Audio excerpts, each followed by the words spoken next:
अस्सलाम वालेकुम दोस्तों। अॼु जीअं ई असां सुबुह खां पंहिंजे शहर में पहुतासीं, मूंखे हीउ चाचो खड़ो नज़र आयो जेको हलण में तमामु जेको आहे सो बेवस हुयो।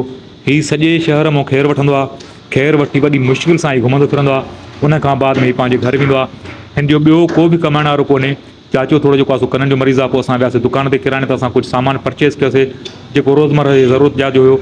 असां उतां साबुण वग़ैरह परचेज़ कयोसीं, गिहु परचेज़ कयोसीं, उन खां पोइ चांवर परचेज़ कयासीं।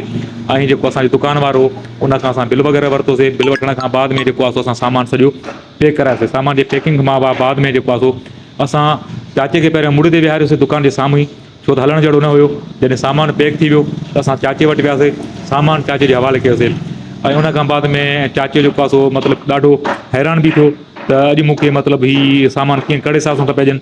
पर चाचीअ खे असां अॻु में ॿुधायोसीं त हीउ सामान तव्हांखे असां अलाह साईं जे नाले ते था ॾियूं त जीअं तव्हां अॼोको ॾींहुं पंहिंजे घर में आरामु करे सघो। तव्हां घुमो फिरो था, तव्हांखे तकलीफ़ थिए थी।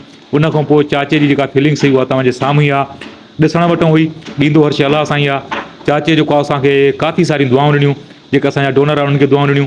ऐं असां चाचे खे चयोसीं त हाणे दुआ जा हथ खणो। चाचे सॼे जेको आहे सो जहान जे इंसान लाइ दुआ जा हथ खयां। चाचे खां असां दुआ घुराईसीं ऐं उन खां बाद में असां हिकिड़ो चाचे जे पाड़े जो छोकिरो गॾु करे चाचे जन खे सामान हवाले कयोसीं त जीअं छोकिरो हुनखे घर ताईं छॾिजे। अलाह साईं असांजे इन अमल खे क़बूल फरमाए। सभिनी डोनर दोस्तनि जी महिरबानी। जज़ाकल्ला। अल्लाह हाफ़िज़।